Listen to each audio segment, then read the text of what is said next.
اعوذ باللہ من الشیطان الرجیم، بسم اللہ الرحمن الرحیم۔ زیارتوں کے اس سفر کے اندر آج ہماری گفتگو ہے اس شہر کے بارے میں جو امیر المؤمنین کا شہر ہے۔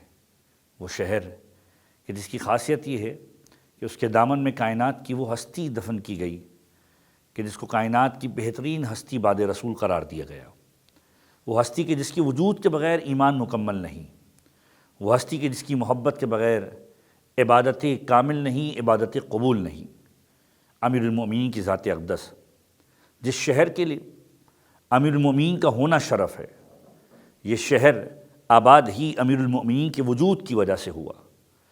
40 سنہ ہجری کے اندر ضربت لگی امیر المؤمنین کو شہر کوفہ کے اندر۔ شہر کوفہ سے اہتمام کے ساتھ یہ جنازہ پہنچا ہے شہر نجف، اور شہر نجف کے اندر امیر المؤمنین کے وجود اقدس کو سپرد خاک کیا گیا، اور پھر اس کے بعد یہ نجف الاشرف ہو گیا کہ اس کا شرف بڑھ گیا امیر المؤمنین کے وجود سے۔ اس شہر کی تاریخ بہت قدیم ہے۔ بنیادی طور پر مختلف نام تاریخوں نے اس شہر کے لکھے ہیں۔ ایک نام تاریخ نے لکھا ہے بانقیہ۔ یہ نام اس شہر کا قدیم ترین نام ہے۔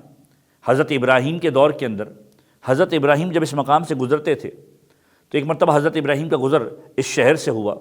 شہر کے لوگوں نے جب حجت خدا کو دیکھا تو ایک مرتبہ کہا کہ اے رسول، ہمارے لیے ایک مشکل درپیش ہے، یہاں پر زلزلے بہت آتے ہیں۔ حضرت ابراہیم نے دعا کی۔ حضرت ابراہیم کی دعا کے صدقے میں اس سرزمین سے زلزلوں کا وجود ختم ہو گیا۔ یہ بانقیہ شہر تھا۔ پھر اسی شہر کے اطراف میں نہر موجود تھی، اور اس نہر میں پانی تھا، بعد میں وہ خشک ہو گیا۔ ایک دریا تھا، ایک سمندر تھا، بعض روایت کی بنیاد پر بحر النی کہا جاتا تھا۔ جب وہ خشک ہو گیا تو اب لوگوں نے اس کو اس انداز سے انٹرپریٹ اور پکارنا شروع کیا کہ بحر النی جف، کہ وہ دریا جو یہاں پر تھا نی کے نام سے وہ خشک ہو گیا ہے، ختم ہو گیا ہے۔ کثرت استعمال کی وجہ سے، لوگوں کے طریقہ کار اور تہذیبوں کی تبدیلی کی وجہ سے اس شہر کا نام پڑ گیا نجف۔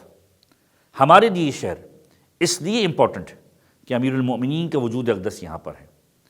وہ امیر المؤمنین کہ جو پیغمبر کے وصی ہیں، جو پیغمبر کے بھائی ہیں، اور شہزادی کونین کے شوہر نامدار ہیں، حسنین کے بابا ہیں۔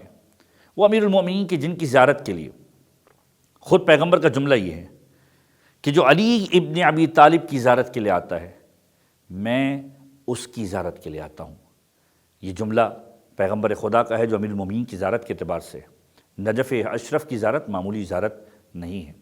خود شہر نجف کے اندر قیام کرنا، معصومین کی روایت کے اندر ایک جملہ ملتا ہے، کربلا کے اندر ایک رات گزارنا، یہ ایک رات سونا 70 سال کی عبادت کا ثواب ملتا ہے۔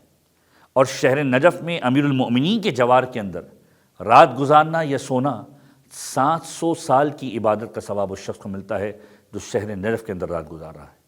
اور پھر معصوم کا جملہ ملتا ہے کہ ہر کوئی غمگین جو کوفہ کے پشت کے اوپر اس مقام پر آتا ہے، پروردگار اس کے غم کو بھی دور کر دیا کرتا ہے، اس کی حاجت کو بھی پورا کر دیا کرتا ہے۔ خود امیر المؤمنین کے جملے کہ جو میری زیارت کے لیے آتا ہے، میں اس کی زیارت کے لیے آؤں گا اور 3 مقامات پر اس کی جان خلاصی کرواؤں گا۔ جان کنی کا عالم ہوگا، ہولناکی ہوگی، امیر المؤمنین مدد کے لیے آئیں گے۔ قبر میں اتارا جا رہا ہوگا، منکر نکیر کا سوال ہو رہا ہوگا، امیر المؤمنین مدد کے لیے آئیں گے۔ میدان محشر میں نکالا جا رہا ہوگا، حساب و کتاب کی منزل ہوگی، پولیس رات سے پہلے نامہ اعمال کو لایا جا رہا ہوگا، امیر المؤمنین مدد کے لیے آئیں گے۔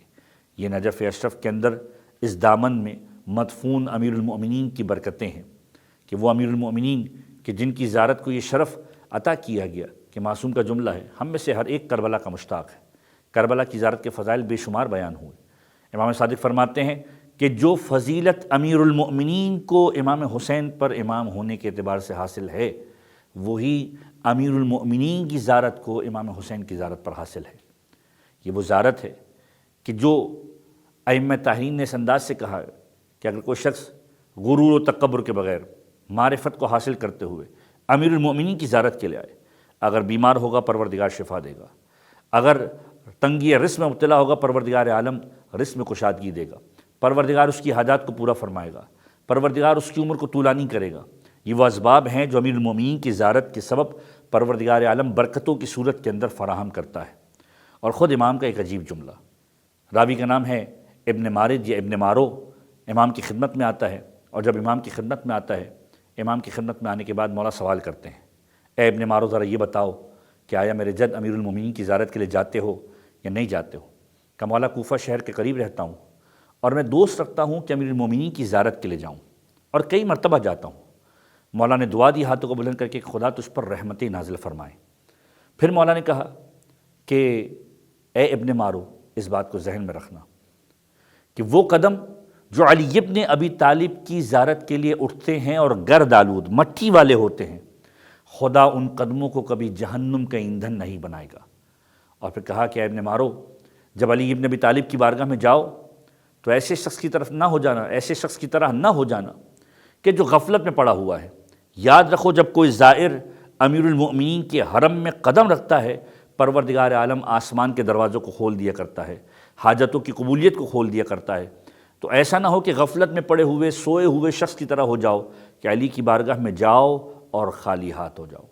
ایسا نہ ہو کہ علی بن ابی طالب کی بارگاہ سے کچھ لے کر نہ آؤ۔ یہ وہ بارگاہ ہے کہ جس بارگاہ کے اندر زیارت کے ثواب کو اس انداز سے بیان کیا گیا کہ اگر کوئی شخص پیدل چل کر امیر المؤمنین کی زیارت کے لیے آئے، پروردگار عالم ہر قدم پر ایک عمرے اور ایک حج کا ثواب دے گا، اور اگر واپس بھی اسی طریقے سے پیدل چل کر پلٹ کر جائے، پروردگار عالم 2 حج اور 2 عمرے کا ثواب عنایت فرمائے گا۔ اب یہ حرم امیر المؤمنین بنیادی طور پر اہم ترین زیارت امیر المؤمنین کی ہے۔ امیر المؤمنین کے ساتھ قبر مطہر کے اندر 2 انبیاء ما سبق موجود ہیں، حضرت آدم اور حضرت نوح، یعنی ابو البشر اور آدم ثانی، اور ان کے ساتھ ابو الائمہ۔ یہ 3 ہستیاں دفن ہیں ایک قبر مطہر کے اندر۔ حضرت آدم کا تعارف کسی تعارف کا محتاج نہیں ہے، حضرت نوح کا نام کسی تعارف کا محتاج نہیں ہے، دونوں برگزیدہ پیغمبروں میں سے ہیں۔ اور پھر اس حرم کے اندر بے شمار علماء کی قبور ہے جن کے نام بے شمار ہیں، لیکن کچھ خاص نام کہ جو ہمارے معاشرے کے اندر معروف ہیں، ان میں سے ایک کردار علامہ ہلی، ایوان طلع جہاں سے آپ لوگ حرم امیر المومنین میں زیارت کے لیے داخل ہوتے ہیں، اسی ایوان کے ساتھ 2 میناریں بنے ہوئے ہیں، ایک داہنی جانب ہے ایک بائیں جانب، ایک رائٹ پر ایک لیفٹ پر۔ رائٹ کا جو مینار ہے اس مینار کے نیچے ایک قبر مطہر ہے جو علامہ ہلی کی قبر مطہر ہے، تاریخ اسلام کے بہت ہی معروف مرجع گزرے، 9 سال کی عمر میں مجتہد بنے۔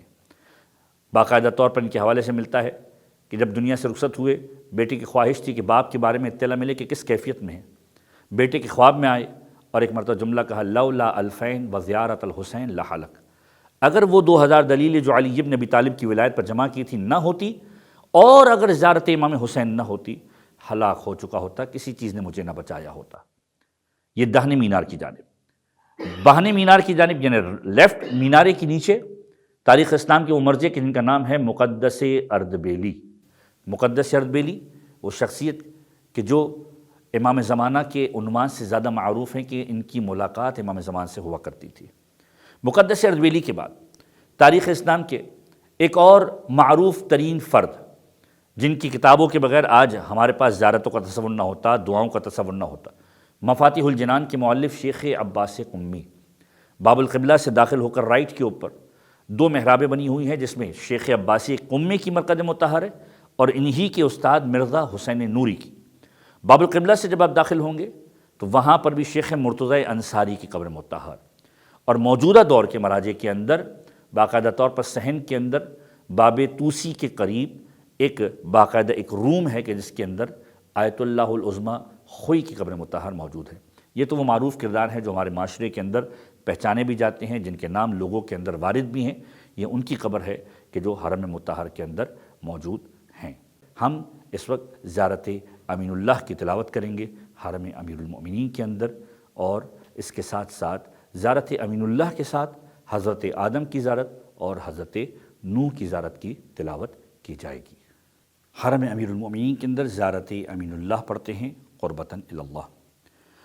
بسم اللہ الرحمن الرحیم، السلام علیک یا امین اللہ فی ارضہ وحجتہ علی عبادہ، السلام علیک یا امیر المؤمنین، اشہد انک جاہدت فی اللہ حق جہادہ وعملت بکتابہ واتبعت سنن نبیہ صلی اللہ علیہ وآلہ، حتى دعاك الله إلى جواره فقبضك إليه باختياره وألزم أعداءك الحجة مع ما لك من الحجج البالغة على جميع خلقه.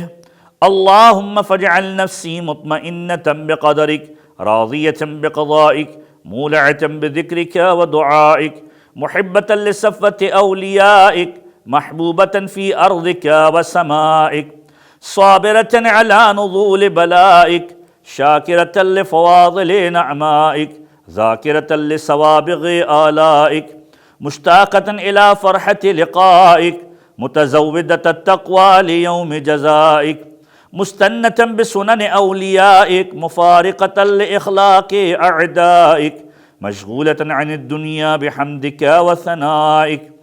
اللهم إن قلوب المخبتين إليك والها وسبل الراغبين إليك شارعة وأعلام القاصدين إليك واضحة وأفئدة العارفين منك فاضعة وأصوات الداعين إليك صاعدة وأبواب الإجابة لهم مفتحة ودعوة من ناجاك مستجابة وتوبة من أناب إليك مقبولة وعبرة من بك من خوفك مرحومة والإغاثة لمن استغاث بك موجودة والإعانة لمن استعان بك مبذولة وعداتك لعبادك منجزة وذلل من استقالك مقالة وأعمال الآملين لديك محفوظة وأرزاقك إلى الخلائق من لدنك ناظلة وأوائد المزيد إليهم واصلة وذنوب المستغفرين مغفورة وحوائج خلقك عندك مغزية وجوائز السائلين عندك موفرة وأوائد المزيد متواترة وموائد المستطعمين معدة ومناهل الظماء مطرعة. اللهم فاستجب دعائي واقبل ثنائي واجمع بيني وبين أوليائي بحق محمد وعلي وفاطمة والحسن والحسين إنك ولي نعمائي ومنتهى منايا وغاية رجائي في منقلبي ومثواي. أنت إلهي وسيدي ومولاي اغفر لأوليائنا وكف عنا أعداءنا واشغلهم عن أذانا وأظهر كلمة الحق واجعلها العليا وأدحث كلمة الباطل واجعلها السفلى إنك على كل شيء قدير. زیارت حضرت آدم علیہ السلام. بسم اللہ الرحمن الرحیم. السلام علیک یا صفی اللہ، السلام علیک یا حبیب اللہ، السلام علیک یا نبی اللہ، السلام علیک یا امین اللہ، السلام علیک یا خلیفۃ اللہ فی ارضہ، السلام علیک یا ابا البشر، السلام علیک وعلی روحک وبدنک وعلی الطاہرین من ولدک وذریتک وصلی اللہ علیک صلاۃ لا یحصیہا الا ہو ورحمۃ اللہ وبرکاتہ. زیارت حضرت نوح علیہ السلام. بسم اللہ الرحمن الرحیم. السلام علیک یا نبی اللہ، السلام علیک یا صفی اللہ، السلام علیک یا ولی اللہ، السلام علیک یا حبیب اللہ، السلام علیک یا شیخ المرسلین، السلام علیک یا امین اللہ فی ارضہ، صلوات اللہ وسلامہ علیک وعلی روحک وبدنک وعلی الطاہرین من ولدک ورحمۃ اللہ وبرکاتہ.